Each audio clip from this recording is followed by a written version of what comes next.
诉玉婷吗？我估计啊，他是为了省住宿钱才在这凑合一宿的。这样，你去市委招待所，先订个房间，我在这等他醒，跟他一块过去。啊。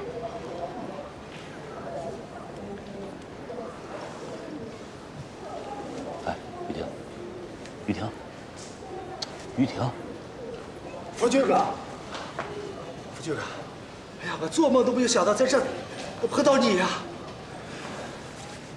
走，跟我去招待所。哎，我去了，我还要坐明天一早的火车走，怕误了车。没事儿，招待所离这儿近，误不了事儿。咱俩住在一块儿，晚上还可以骗一骗。走吧，走。太麻烦了，就在这的，哥，在这的，来来来来来来，哥，你坐，你坐。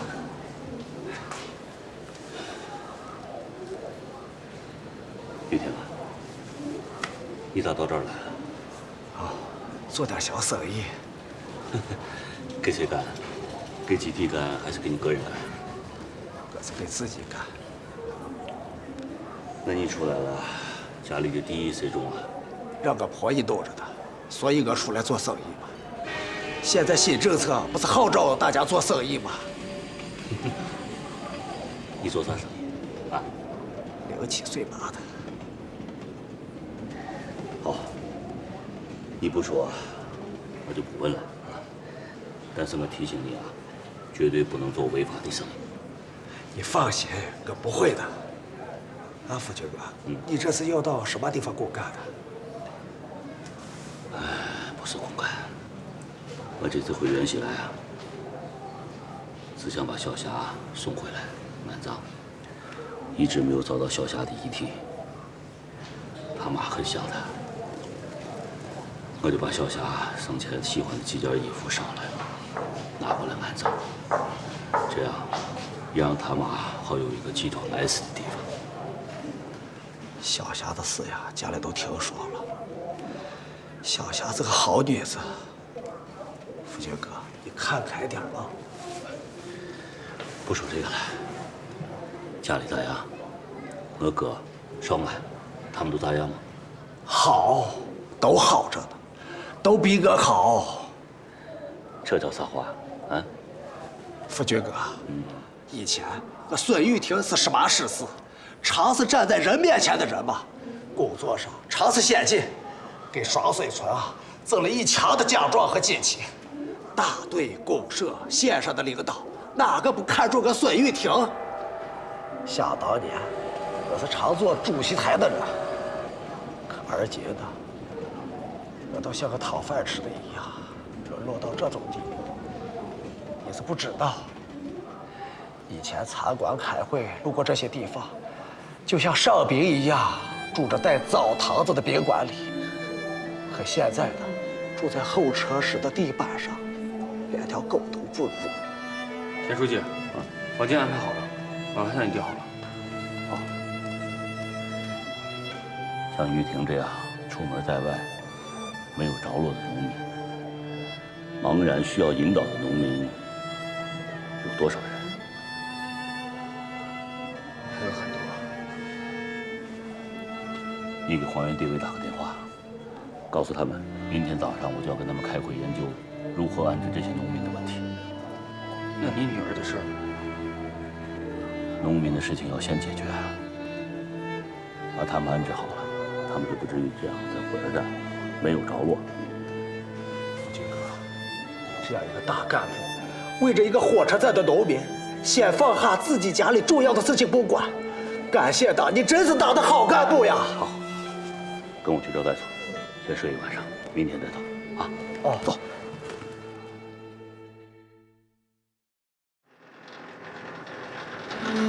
少平在这期间也竭力调整自己前段的那种失落情绪，他尽量把内心的痛苦和伤感埋在繁忙沉重的劳动和工作中，他把自己完全沉浸于眼前这种劳动的繁重、斗争的苦恼和微小成功的喜悦中去。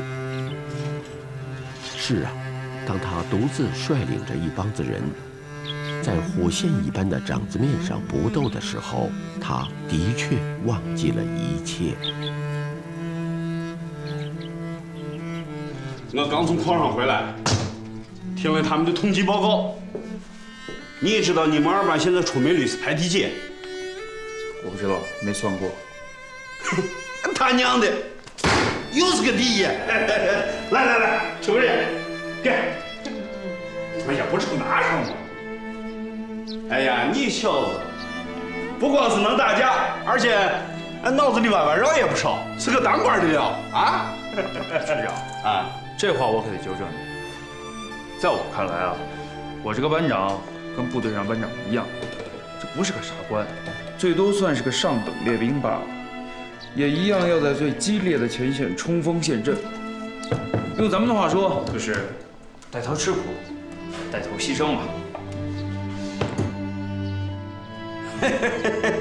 还给我上了一课呢，啊！你小子不错，给我把脸整了，啊！坐下。我进来是跟你说事，你已经被通城市矿务局评为青年突击手了，这是个好事呀！啊！你过2天要到通城参加表彰大会呢，你准备一下。正好我去城里买点东西。谢局长。早起早回啊！哎啊！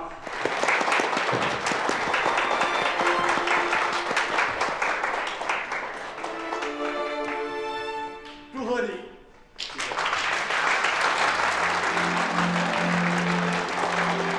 他不全是为荣誉高兴，而是感到他的劳动和汗水得到了承认和尊重。他看重的是劳动者的尊严和自豪感。在这个世界上，只有人的劳动和创造才是最值得骄傲的。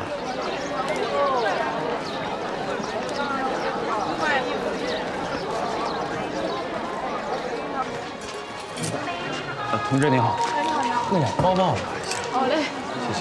哎，谢谢。这2个卖都挺好的，这个贵一点，颜色比较耐脏一点。哦，那我就要这个。好嘞。再帮我拿盒这个彩色蜡笔。彩色蜡笔是吧？还有那边那个铜铃铛，帮我一块包了啊。那好的。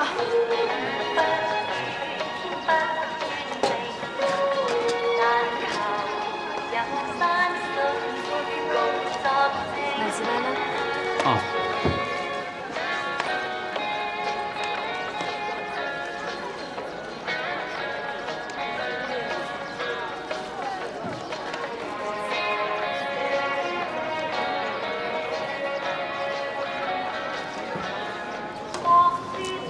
你要不要？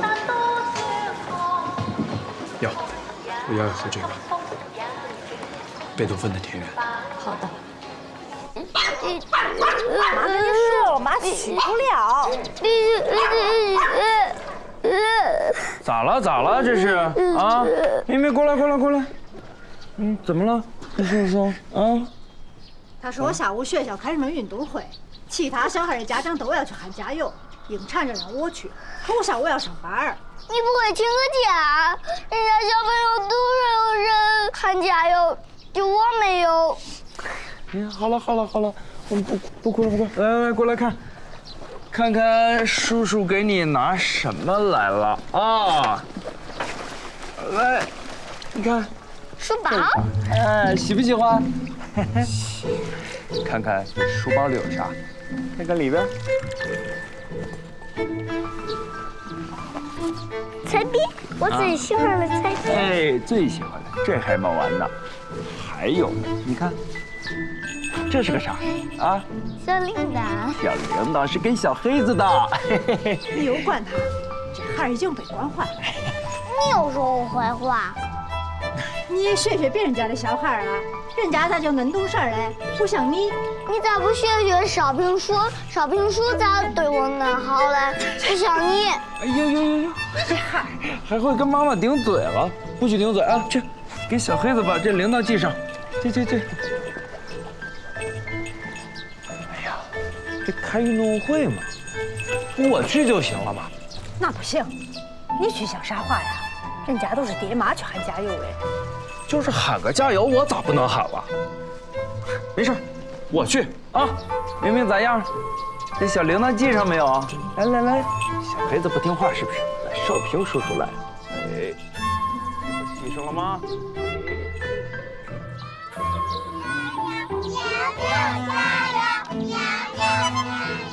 上次你就输给我了，这次更别想赢我。骗这么说，我爸爸来过加油了，你没有爸爸，你胡说。爸，预备。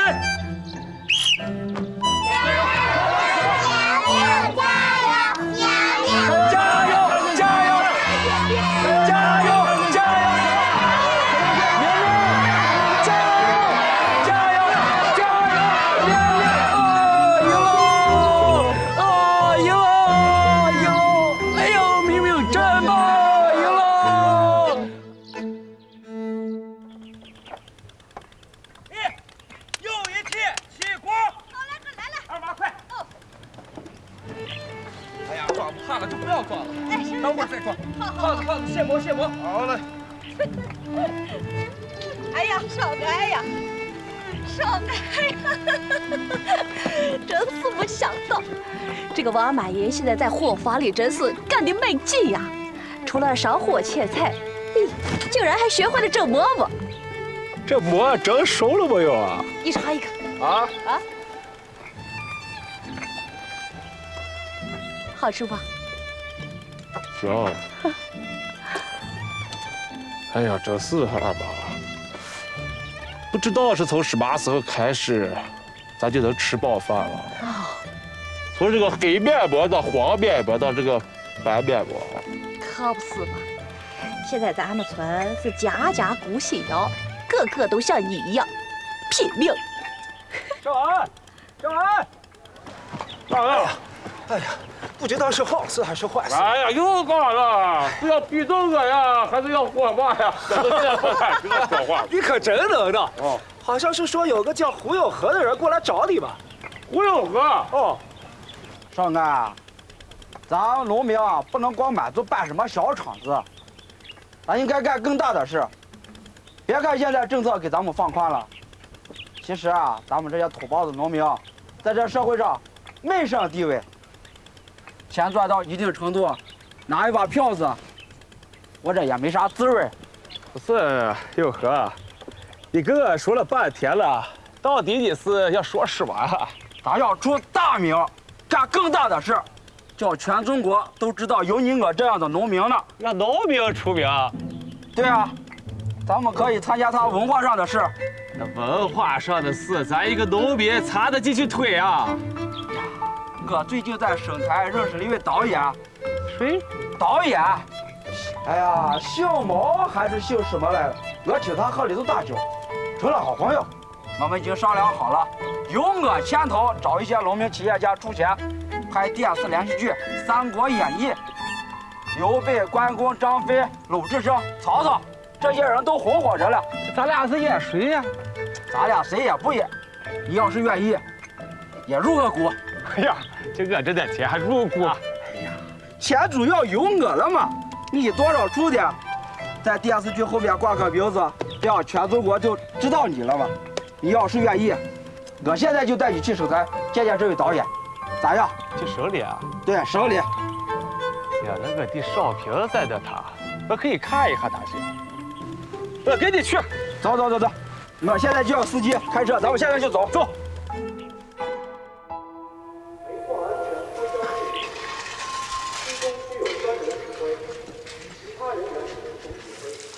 哎，少平，你们这边这个澡堂子的水真是有股霉味儿啊！哎呀，我们天天都这么洗的。哥，你这个事情啊，听起来还行，但我觉得吧，没有必要花钱买这个虚名。你说好不容易挣点钱，投资啥？电视剧《三国演义》，你来投，哎呀，这说难听点儿，这叫自不量力。至少这也是一种很盲目的行为。咋了？哎，你不赞成哥这么干啊？哥，我看是这几年事业上的成功，让你的内心不能再平静。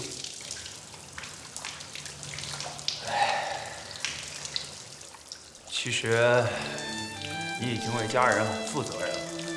哎，来信上说给爸建起那个院儿，我估摸着按那个排上，我寄的钱根本都建不起来。你至少花了比我多2倍的钱，是不是？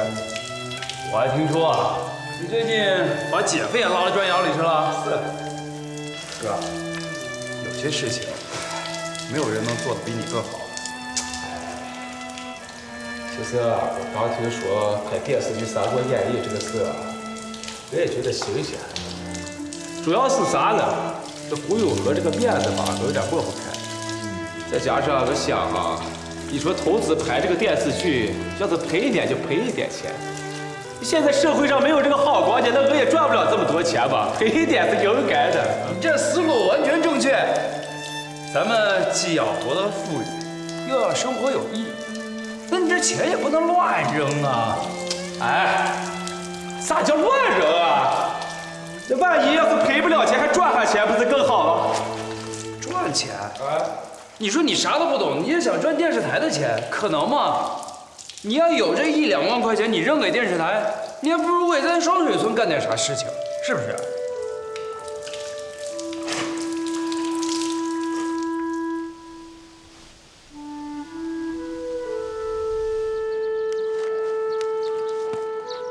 少安，你咋把我带到这儿来了？哎，你平时来这儿吗？不来。哎，看着院子乱了。哎呀，我当年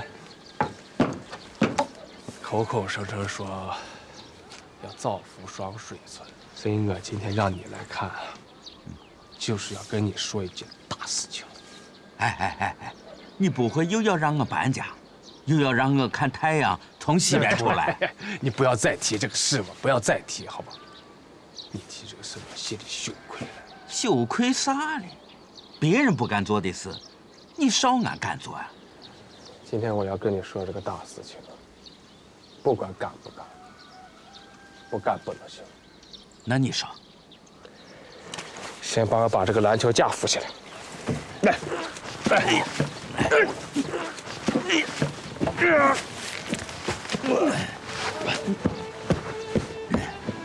哎，现在有钱了，家里一和他们事业消停了。哎，该重建学校了。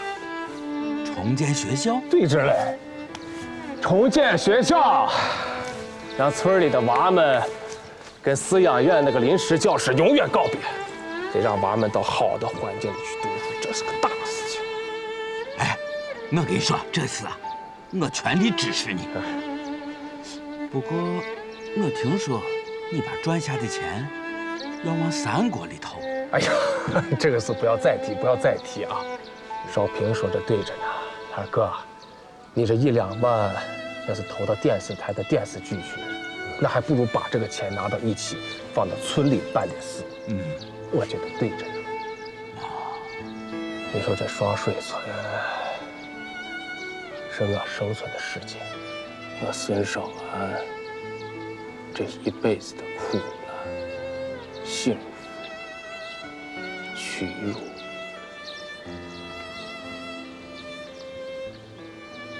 荣耀，都是在这个地。我的世界不在外头。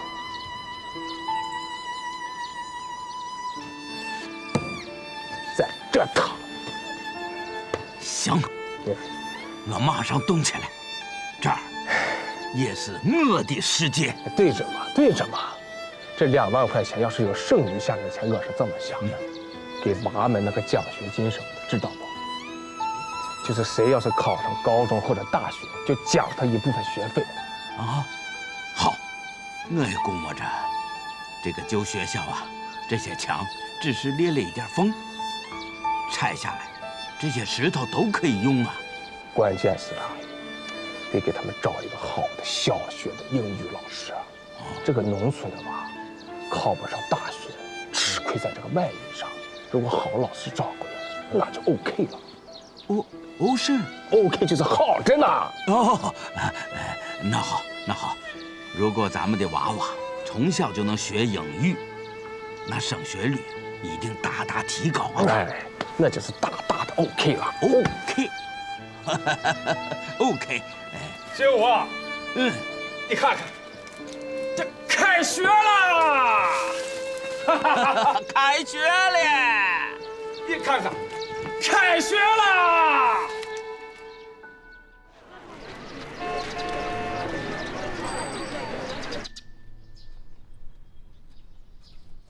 这有那么严重啊？你通知家里人来一趟，具体的情况我们再商量。我这次前来看病，就是不想让他们知道啊。医生，那个有多大希望能治好？这，你还是让家里人来一趟，越快越好。哎。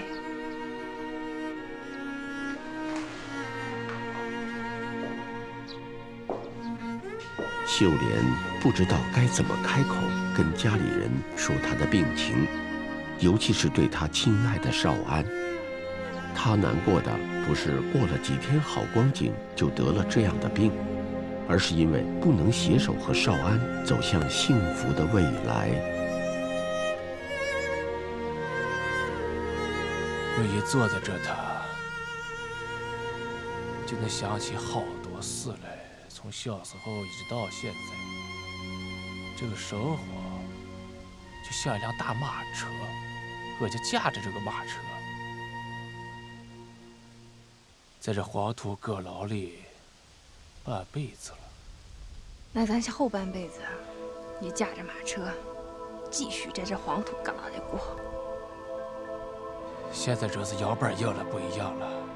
原来天天寻思的就是咋能不饿死？你说现在能想着拿点钱给村里做点事了，哎呀，一想到这个事，我心里还是挺美气的。哎，你咋又咳嗽了？哎，你这咳嗽咋老不好呢？吃药了没有？哎呀，没事，有你在呀，比咳嗽药还管用。是不是着凉了？不了，真没事。秀莲，啥？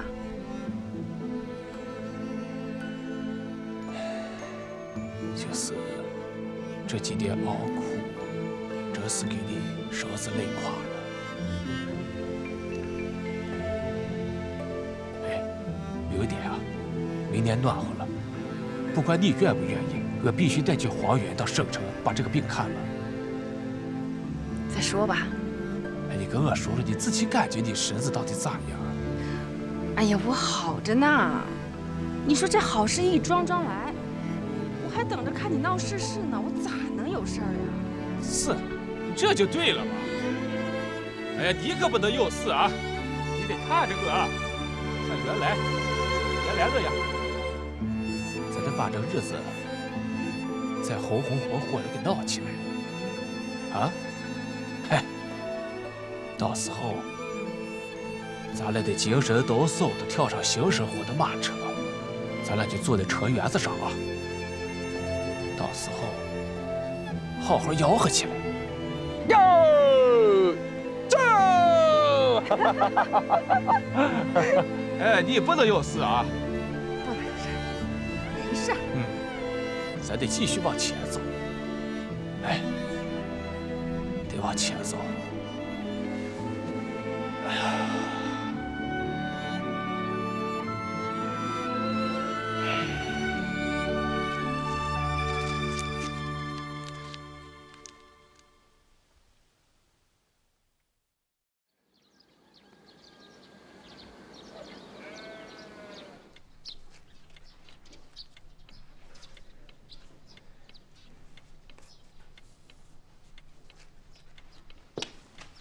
秀莲嫂子，少安哥，瑞叶，你咋还买东西呢？给娃吃呗。是咱孙女让润叶来的。啊。哦。润叶，喝点水啊。哎呀，那正好我做了油泼面，晚上一起吃啊，润叶。不忙，多做2个菜。哎，润叶爱吃炒鸡蛋，我给她炒一个。那就多加2个鸡蛋。我给你放8个鸡蛋，够不够，润叶？哎呀，你这是要撑死人啊！你这窑挺好的，家里电视也买上了。啊，这少安呐，就是因为当年穷，才没娶你的。你看眼下这日子过好了，这砖厂是包上了，这窑也住上了。要是你现在和少安好，那该多好啊！秀莲，你这说的叫实话呀？啊？看着你俩般配着呢。你心里真是这么想的？你们干啥？这说的啥啊？这是？少安呐，你要早娶了润叶呀，也不会过那么久的穷日子。咋就没想到能赶上党的好政策呀？这就像做梦一样。我从来没有想过这个事。秀莲，你咋了今天？我知道你心里有一份责任，我不要你负这份责任。我想让你重新选一回，不管日子好不好的，用心选一回，这叫人生第2次机会。你胡说个啥？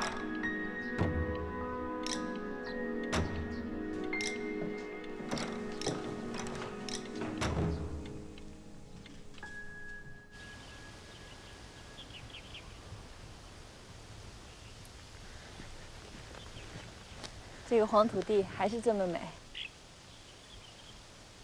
其实，我这趟来，不只是秀莲让我来的，向前也让我来，说的都是一样的话，让我重新选一回。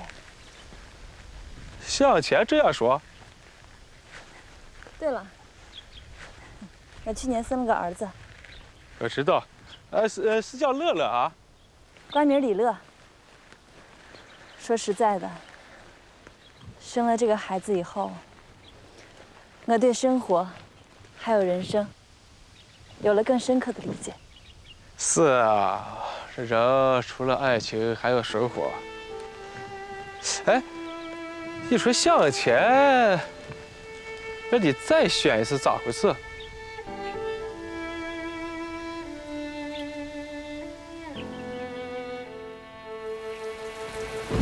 那天我没有带任何雨具，因为离家的时候天虽然阴着，也没有落雨的迹象。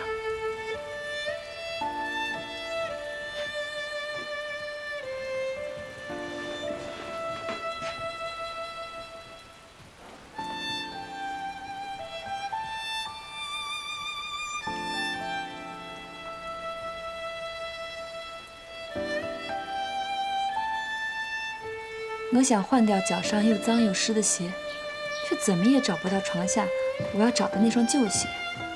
不仅那双旧鞋没了，我的另外几双鞋和向前的许多鞋都没了。我就在想，家里是不是进来过小偷？可那些贼娃子偷旧鞋干啥？再说向前一整天也不离家，小偷怎么能进来啊？要不你换那双胶鞋吧，你那双鞋，那双鞋被我拆了，还没弄好呢。你把鞋拆了干啥？我在学钉鞋呢，想等我学成以后，办个营业执照，在街上搞这营生。润叶，一个连自己孩子都养活不了的父亲，还有什么脸面面对孩子？更没有脸面活在这世上。我知道，你和我父母不想让我做这个，你们都是有身份的人，觉得我在街上做一个钉鞋匠会给你们丢脸。但是我想靠我自己，我现在只有这双手是灵活的。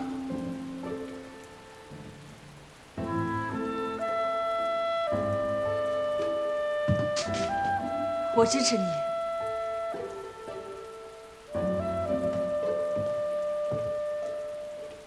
向前，我支持你。劳动能让人活得更有尊严。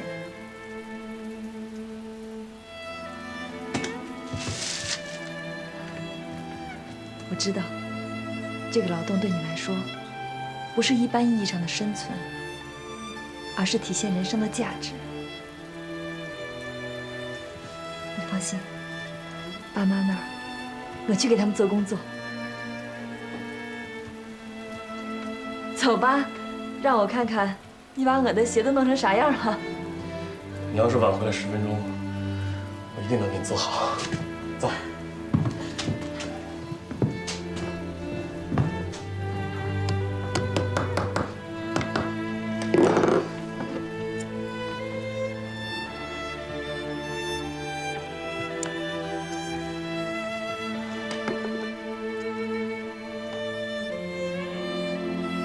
我不是为他的窘态失笑，而是真的感到高兴。那双长期转方向盘而磨练出来的手，是那样的充满活力和技巧。他现在就可以说是一个出色的钉鞋匠了。不到10分钟，那双鞋就钉好了。我来吧。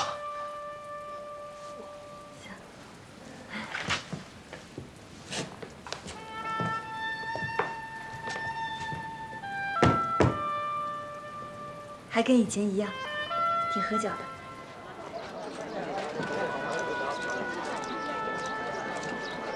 我亲自出马，为向前办好了营业执照。向前在家做各种准备，我又跑着为他买了一个干活的地皮和一个按市容要求而特制的铁矿图。早上，向前自己拄着拐杖去出山，晚上我就会准时来这里接他，一起回家。我把他钉鞋的工具啊，常常都寄存在对面的饭铺里。他说过去对咱们2个都不公平，就是因为他腿断了，出于善良和同情，我才跟他在一起的。现在他可以出山了，可以照顾自己，所以让我重新选一回。其实跟秀莲说的是一样的，就是人生的第2次机会。重新下一回。咋选？你看我脚上的鞋子，是他给钉的。哦，我觉得现在穿得很合脚。合脚是好事吧？那你为什么撂下他走了？我就是想吓唬吓唬他，顺便也来看看你这个哥。这会儿他指不定在哪儿后悔呢，秀莲也是，肯定后悔着呢。哎，那他让你重新选择，你咋选啊？他还让我重新选。哎呀，这些个年，秀莲跟着我忙里忙外的，都没有像现在这样好好坐着说过几句话。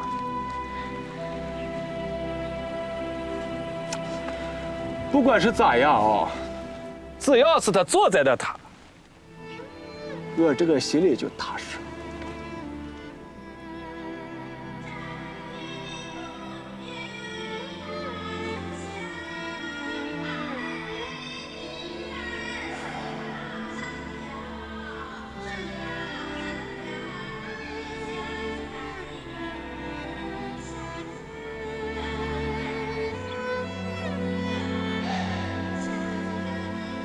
过去的感情就像是牙齿，丢了就没有了，装上也是假的。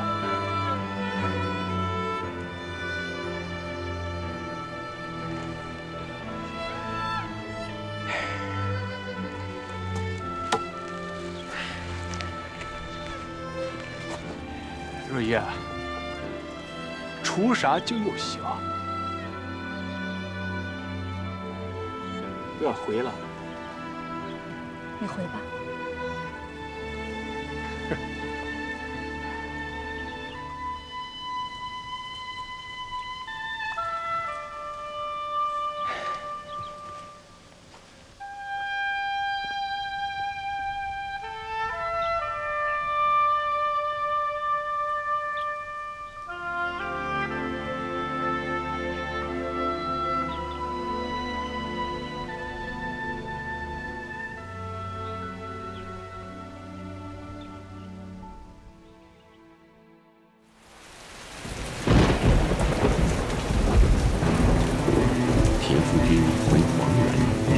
书记不久，就迎面遇上了黄北大桥坍塌这样棘手的事件。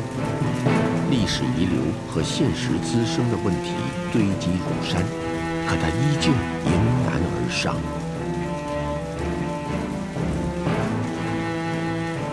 我们黄原刚刚建成通车不到半年的黄北大桥，发生这么严重的坍塌事故，这是严重的责任事故。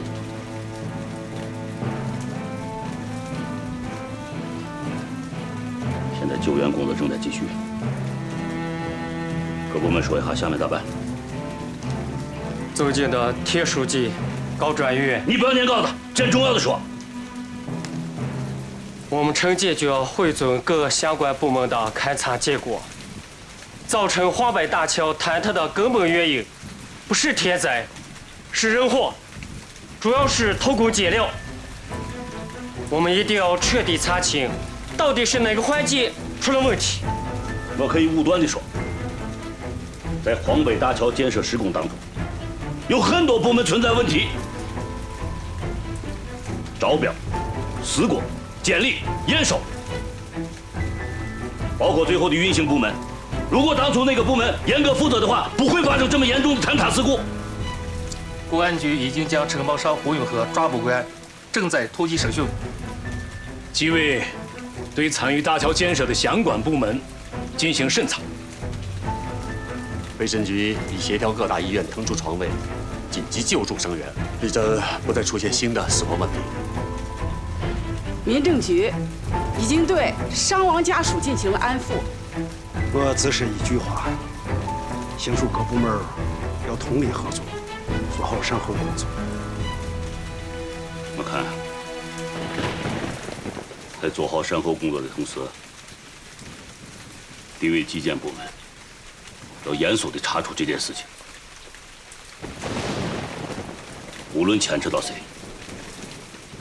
绝不姑息，一查到底。我们要给黄原的百姓一个交代，要给遇难者家属个满意的答复。放弃了。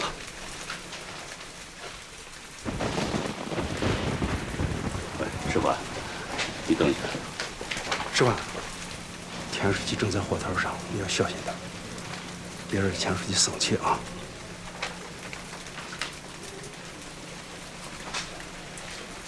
田书记，你有什么指示？高专员跟你说啥？高专员提醒我，不要惹你生气。咋叫是不要让我生气？黄原大桥坍塌是我一个人的事情，国家花了这么多钱给我们黄原修了一个桥，用了不到半年就塌了。我们这些做父母官，不觉得愧对黄原的老百姓？不管怎么说，纪委一忙起来啊，总归不是啥好事情。大桥坍塌以后，我们已经发现有个别领导干部有严重的问题。你这是在暗示我吧？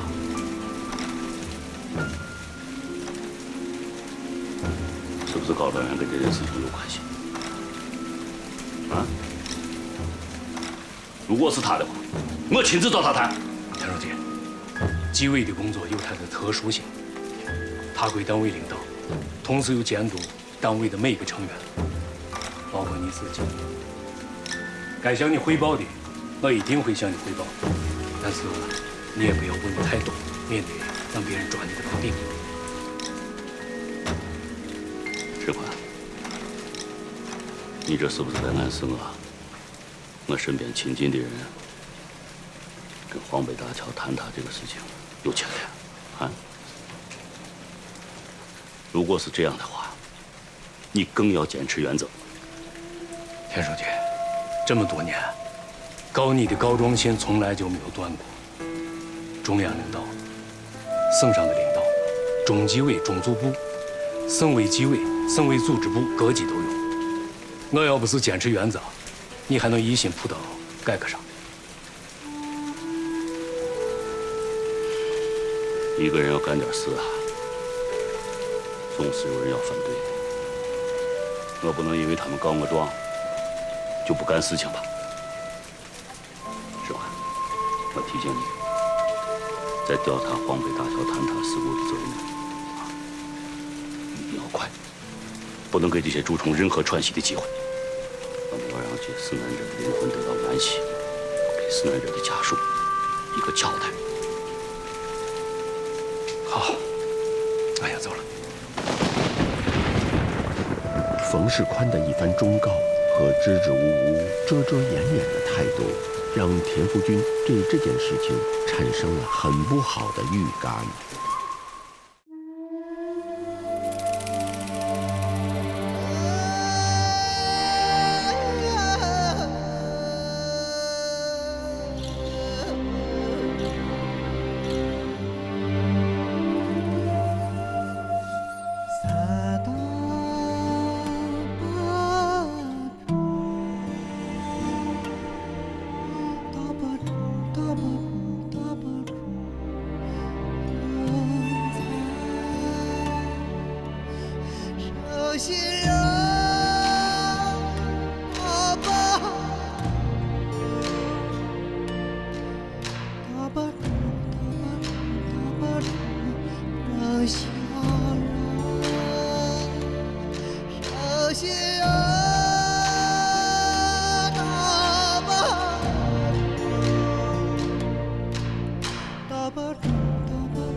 下。